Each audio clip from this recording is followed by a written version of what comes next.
Hi friends, welcome. ఈరోజు మనం చేసుకుందాం మన అందరికి ఇష్టమైన స్వీట్ గులాబ్ జామున్. దీనికోసం ముందుగా ఒక ప్లేట్ తీసుకొని ఒక కప్తో పౌడర్ని మెజర్ చేసుకోండి. నాకైతే ఇక్కడ 1 కప్ పౌడర్ వచ్చింది. ఇప్పుడు షుగర్ సిరప్ని చేసుకుందాం. ఏ కప్తో అయితే పౌడర్ తీసుకున్నామో అదే కప్తో షుగర్ని తీసుకోండి. దానికి 2 కప్స్ వాటర్ వేసుకోండి. షుగర్ కరిగేలోపల మనం గులాబ్ జామ్ పౌడర్ని మిక్స్ చేసుకుందాం. ఇక్కడ నేనైతే మిక్స్ చేసుకోవడానికి పాలను వాడుతున్నానండి. మీ ఇష్టం, మీరు వాటర్నైనా యూస్ చేసుకొని మిక్స్ చేసుకోవచ్చు.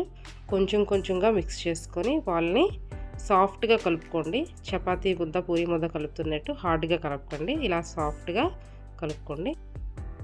ఇలా సాఫ్ట్గా ఉంటే సరిపోతుంది.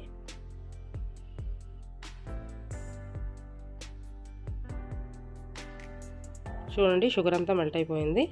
ఇప్పుడు దీని మీద మూత పెట్టుకొని ఒక్కసారి బాయిల్ అయితే సరిపోతుంది. షుగర్ సిరప్ పాకంలా రావాల్సిన లేదు.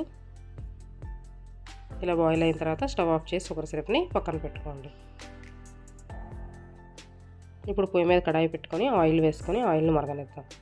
ఆయిల్ మరిగే లోపల మనం బాల్స్లా ప్రిపేర్ చేసుకోండి. ఈ బాల్స్ని ప్రిపేర్ చేసుకున్నప్పుడు చూడండి, ఇలా లాంగ్ ప్రెస్ చేసుకొని ఇలా ఒకసారి ప్రెస్ చేసుకున్న తర్వాత రౌండ్గా చుట్టుకోండి. అప్పుడైతే పగలకుండా నీట్గా వస్తాయి. ఒకసారి మనం బాల్ చుట్టేటప్పుడు కానీ పగిలిందా, మనం ఆయిల్ ఫ్రై చేసుకునేటప్పుడు కూడా ఆ గులాబ్ జామ్ పగిలిపోతుంది. అన్నీ ఇలా ప్రిపేర్ చేసి పక్కన పెట్టుకోండి. ఇప్పుడు ఆయిల్ కాగిందో లేదో ఒకసారి చెక్ చేసుకోండి. ఆయిల్ కాగిన తర్వాత బాల్స్ అన్నీ దాంట్లో వేసుకోండి. 2 టైమ్స్లో వేసుకోండి బాల్స్ అన్నీ. చూడండి, ఇలా వేగిన తర్వాత ఆ బాల్స్ తీసుకొని షుగర్ సిరప్లో యాడ్ చేసుకోండి. అదే ప్రాసెస్లో మిగతావన్నీ కూడా చేసుకోవాలి.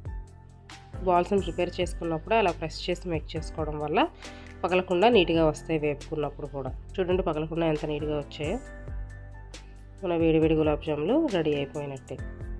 గులాబ్ జాముని ఐస్ క్రీమ్తో కలిసి మిక్స్ చేసి తింటే అదిరిపోతుంది.